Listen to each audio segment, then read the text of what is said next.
Assalamualaikum warahmatullahi wabarakatuh. Pertama-tama kami panjatkan puji dan syukur kehadirat Allah Subhanahu wa taala yang mana atas izinnya kita dapat melaksanakan presentasi makalah aspek hukum perikatan dan perjanjian serta kontrak. Di mana video ini kami buat dalam rangka memenuhi salah satu tugas mata kuliah hukum bisnis. Salawat serta salam semoga tetap terlimpah curah kepada junjungan kita yaitu Nabi Muhammad SAW. Bapak dosen yang kami hormati serta rekan-rekan mahasiswa dan mahasiswi Sekolah Tinggi Ilmu Ekonomi 11 April Sumedang yang kami banggakan. Sebelum presentasi ini kami lanjutkan, izinkan kami untuk memperkenalkan anggota dari kelompok kami.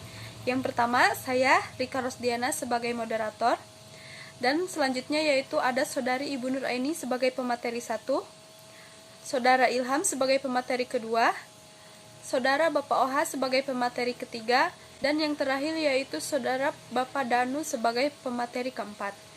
Itulah anggota kelompok kami yang akan memaparkan materinya. Baik, yang pertama saya akan memaparkan terlebih dahulu pengertian dari perikatan. Perikatan dalam ilmu pengetahuan perdata adalah hubungan hukum yang terjadi antara dua orang atau lebih yang terletak di dalam lapangan harta kekayaan.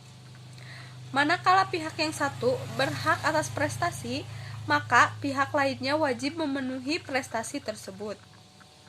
Sedangkan pengertian hukum perikatan adalah hukum yang mengatur dua pihak manakala pihak ke satu berhak atas sesuatu atau prestasi dan pihak yang lainnya berkewajiban memberikan sesuatu atau prestasi yang diinginkan tersebut. Pengertian perjanjian yaitu dapat diartikan sebagai menurut Projodikoro 1993, perjanjian adalah suatu perhubungan hukum mengenai harta benda antara dua pihak, dalam mana satu pihak berjanji itu dianggap berjanji untuk melakukan sesuatu hal atau untuk tidak melakukan, sedangkan pihak lain berhak menuntut pelaksanaan janji itu. Dan menurut Muhammad tahun 2000, perjanjian adalah suatu persetujuan dua orang atau lebih mengikat diri untuk melaksanakan sesuatu hal mengenai harta kekayaan. Menurut Salim tahun 2008, perjanjian adalah hubungan hukum antara subjek yang satu dengan subjek yang lain dalam bidang harta kekayaan, di mana subjek hukum yang satu berhak atas prestasi dan begitu juga subjek hukum yang lain berkewajiban untuk melaksanakan prestasinya sesuai dengan yang telah disepakatinya. Pengertian kontrak. Dapat dikatakan kontrak adalah hubungan hukum antara subjek hukum yang satu dengan subjek hukum yang lain dalam bidang harta kekayaan, di mana subjek hukum yang satu berhak atas prestasi dan begitu juga subjek hukum yang lain untuk melaksanakan prestasinya sesuai dengan yang telah disepakatinya. Menurut Lawrence M. Friedman, hukum kontrak adalah perangkat hukum yang hanya mengatur aspek tertentu dari pasar jenis perjanjian tertentu. Michael de Bailes might then be taken to be the law printing to enforce or agreement. Aturan hukum yang berkaitan dengan pelaksanaan perjanjian atau persetujuan. Charles L. Knapp and Nathan M. Crystal mengartikan hukum kontrak adalah dalam masyarakat untuk melindungi harapan-harapan yang timbul dalam membuat persetujuan demi perubahan masa datang akan bervariasi kinerja seperti pengangkutan kekayaan atau yang nyata maupun yang tidak nyata, kinerja pelayanan dan pembayaran dengan uang. Suharnoko mengatakan suatu kontrak atau perjanjian harus memenuhi syarat sahnya perjanjian, yaitu kata sepakat, kecakapan hal tertentu, dan sebab yang halal. Dengan memenuhi keempat syarat tersebut, kontrak menjadi sah dan hukum bagi para pihak yang membuatnya. Dari kesimpulannya bahwa hukum kontrak adalah aturan yang membahas mengenai tata cara membuat suatu kesepakatan antara kedua belah pihak yang mana mereka mengikatkan dirinya dengan itikat baik suatu hal tertentu dan di kemudian hari akan menimbulkan akibat hukum apabila salah satu di antaranya melakukan prestasi. hubungan perikatan dan perjanjian serta kontrak. Dengan demikian, hubungan antara perikatan dan perjanjian adalah bahwa perjanjian menimbulkan perikatan. Perjanjian merupakan sumber lahirnya perikatan di samping sumber-sumber yang lain dapat pula disebut sebagai persetujuan karena dua pihak setuju untuk melakukan sesuatu. Menurut bentuknya, janji dapat berbentuk lisan maupun berbentuk tulisan. Perjanjian dalam bentuk tertulis disebut kontrak, dan kontrak mempunyai cakupan yang lebih. Dari gambar di atas kita dapat melihat bahwa kontrak merupakan bagian dari perjanjian dan perjanjian merupakan bagian dari perikatan. Atau dengan kata lain dapat dinyatakan bahwa semua kontrak pasti merupakan perjanjian, tetapi tidak semua perjanjian merupakan kontrak. Hal ini bisa dipahami sebab perjanjian ada yang lisan dan ada yang berbentuk tulisan. Semua perjanjian pasti merupakan perikatan, tetapi tidak semua perikatan merupakan perjanjian. Hal ini bisa dipahami sebab sumber-sumber lahirnya perikatan tidak hanya perjanjian saja, tetapi undang-undang, putusan, pengadilan, dan hukum. Macam-macam perikatan. Perikatan bersyarat. Oke, yang pertama perikatan bersyarat terdapat pada pasal 1253 sampai 1267 KUH Perdata. Kemudian yang kedua perikatan dengan ketetapan waktu pasal 1268 sampai 1271 KUH Perdata. Yang ketiga perikatan mana suka atau alternatif pasal 1272 sampai 1277 KUH Perdata. Kemudian selanjutnya perikatan tanggung menanggung pasal 1278 sampai 1295 KUH Perdata. Kemudian yang kelima perikatan yang dapat dibagi dan tidak dapat dibagi pasal 1296 sampai 1303 KUH Perdata. Kemudian yang terakhir perikatan dengan ancaman hukuman pasal 1304 sampai 1312 KUH Perdata. Selanjutnya yaitu dasar hukum perikatan, di mana sumber-sumber hukum perikatan yang ada di Indonesia adalah perjanjian dan undang-undang. Dasar hukum perikatan berdasarkan KUH Perdata terdapat tiga adalah sebagai berikut. Yang pertama timbul dari persetujuan atau perjanjian. Kemudian yang kedua perikatan yang timbul dari undang-undang. Kemudian yang ketiga perikatan terjadi bukan perjanjian tetapi terjadi karena perbuatan melanggar hukum atau entrapment dan perwakilan sukarela atau Zeitwaning. Selanjutnya yaitu sumber perikatan berdasarkan undang-undang. Yang pertama perikatan pasal 1233 KUH Perdata, di mana bunyi perikatan lahir karena suatu persetujuan atau karena undang-undang. Perikatan ditujukan untuk memberikan sesuatu, untuk berbuat sesuatu atau untuk tidak berbuat sesuatu. Yang kedua persetujuan pasal 1313 KUH Perdata. Suatu persetujuan adalah suatu perbuatan di mana satu orang atau lebih mengingatkan diri terhadap orang lain atau lebih. Kemudian undang-undang pasal 1352 KUH Perdata, perikatan yang lahir karena undang-undang, timbul dari undang-undang atau dari undang-undang sebagai akibat perbuatan orang. Materi selanjutnya yaitu mengenai hapusnya perikatan. Kemudian dalam KUH Perdata BW tidak diatur secara khusus apa yang dimaksud berakhirnya perikatan, tetapi yang diatur dalam bab 4 buku 3 BW hanya hapusnya perikatan. Pasal 381 secara tegas menyebutkan 10 cara hapusnya perikatan. Yang pertama yaitu pembayaran. Kemudian yang kedua pembayaran tunai diikuti dengan penyimpangan atau penitipan atau bahasanya itu konsignasi. Kemudian selanjutnya pembaharuan utang atau novasi, perjumpaan utang atau kompensasi, pencampuran utang atau konfusio, pembebasan utang, musnahnya barang yang terhutang, batal atau pembatalan, berlakunya suatu syarat batal, dan lewatnya waktu atau daluarsa. Perikatan dan perjanjian.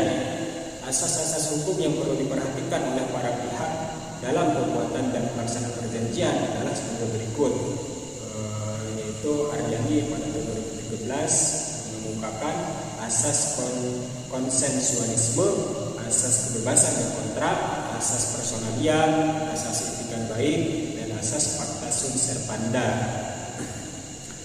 Selanjutnya yaitu syarat-syarat perjanjian. Jadi syarat perjanjian pun ada syarat-syaratnya ya. Menurut pasal 1320 Kitab Undang-Undang Hukum Perdata, sahnya perjanjian harus memenuhi 4 syarat berikut. Yang pertama, kata sepakat antara pihak yang mengikatkan diri, kemudian cakap untuk membuat suatu perjanjian mengenai suatu hal tertentu, dan yang terakhir suatu sebab yang halal. Selanjutnya yaitu jenis-jenis perjanjian. Secara teoritis dikenal ada 2 jenis perjanjian, yaitu perjanjian nominatif dan perjanjian innominatif.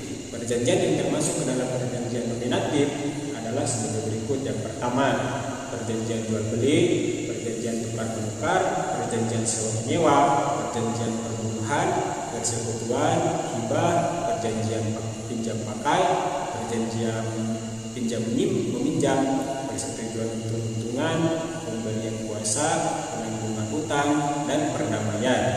Sementara itu yang termasuk ke dalam perjanjian innominatif adalah di sini ada 3. Yang pertama franchise atau waralaba. Kemudian yang kedua perjanjian sewa guna atau sering kita kenal leasing. Dan yang terakhir yaitu adalah modal ventura atau joint venture. Mungkin itu yang dapat kami sampaikan. Untuk bahasan selanjutnya akan disampaikan oleh pemateri berikutnya. Terima kasih. Baik, terima kasih atas waktunya. Pembatalan suatu perjanjian. Dalam bab mengenai syarat-syarat untuk sahnya suatu perjanjian, telah diterangkan bahwa apabila suatu syarat objektif tidak terpenuhi, maka perjanjiannya adalah batal demi hukum atau istilahnya null and void. Dalam hal yang demikian, secara yuridis dari semula tidak ada suatu perjanjian dan tidak ada pula suatu perikatan antara orang-orang yang bermaksud membuat perjanjian itu. Yang kedua, apabila pada waktu pembuatan perjanjian ada kekurangan mengenai syarat yang subjektif, maka perjanjian itu bukannya batal demi hukum, tetapi dapat dimintakan pembatalan atau cancelling oleh salah satu pihak yang melakukan perjanjian tersebut. Kemudian pembatalan suatu perjanjian dapat disebabkan oleh tentang perjanjian yang tidak mengandung suatu hal yang tertentu, dapat dikatakan bahwa perjanjian yang demikian itu tidak dapat dilaksanakan karena tidak terang apa yang dijanjikan oleh masing-masing pihak. Kemudian yang seterusnya, tentang perjanjian yang isinya tidak halal, teranglah bahwa perjanjian yang demikian itu tidak boleh dilaksanakan karena melanggar hukum atau kesusilaan. Dan yang terakhir, tentang perjanjian yang kekurangan syarat-syarat subjektifnya yang menyangkut kepentingan seseorang yang mungkin tidak mengingini perlindungan hukum terhadap dirinya sendiri. Jenis-jenis kontrak. Kontrak terbagi menjadi beberapa macam, diantaranya: pertama, kontrak dengan ketetapan waktu. 2. Kontrak bersyarat.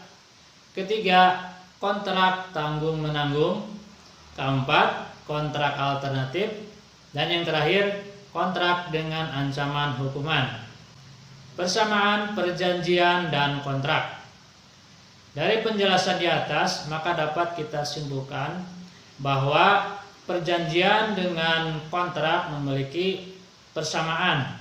Di antaranya, baik perjanjian maupun kontrak akan melibatkan setidaknya dua belah pihak atau dua orang yang bersangkutan. Kemudian yang kedua, dasar hukum perjanjian maupun kontrak mengacu pada KUHP Perdata. Selanjutnya, perbedaan perjanjian dan kontrak. Untuk perbedaan antara dua istilah ini, perjanjian dan kontrak, dapat dilihat pada tahapan dan implikasinya.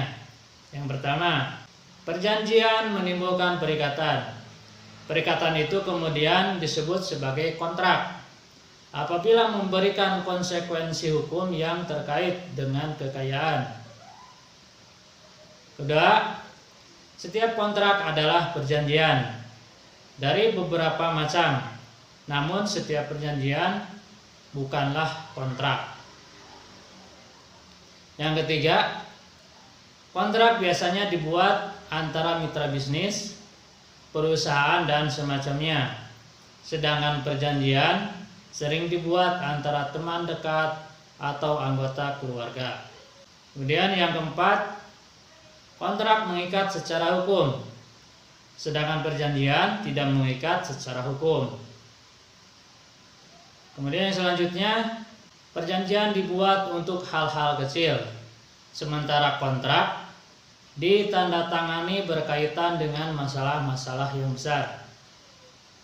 Kemudian dikatakan bahwa suatu perjanjian tidak sama artinya dengan kontrak sebelum memiliki konsekuensi hukum. Menurut Ricardo Simanjuntak dalam bukunya Teknik Perancangan Kontrak Bisnis, halaman 30-32. Sumber hukum kontrak. Pada dasarnya sumber hukum kontrak dibedakan menurut sistem hukum yang mengaturnya. Sumber hukum dapat dilihat dari keluarga hukumnya. Ada keluarga hukum Romawi, common law, hukum sosialis, hukum agama, dan hukum tradisional. Di dalam penyajian tentang sumber hukum kontrak hanya dibandingkan antara sumber hukum kontrak menurut Eropa kontinental, terutama KUH Perdata, dan common law, terutama Amerika. Sekian yang dapat kami sampaikan. Untuk materi selanjutnya saya persilakan kepada pemateri berikutnya. 1. Sumber hukum kontrak atau civil law. Algemene Bevallingen van Wetgeving, Kitab Undang-Undang Hukum Perdata, Kitab Undang-Undang Hukum Dagang, Undang-Undang Nomor 5 Tahun 1999 tentang larangan praktik monopoli dan persaingan usaha tidak sehat. Undang-Undang Nomor 18 Tahun 1999 tentang jasa konstruksi, Undang-Undang Nomor 30 Tahun 1999 tentang arbitrase dan alternatif pilihan penyelesaian sengketa, Undang-Undang Nomor 24 Tahun 2000 tentang perjanjian internasional. 2. Sumber hukum kontrak Amerika. Judicial opinion atau keputusan hakim, statutory law, hukum perundang-undangan, restatement, legal commentary atau komentar hukum.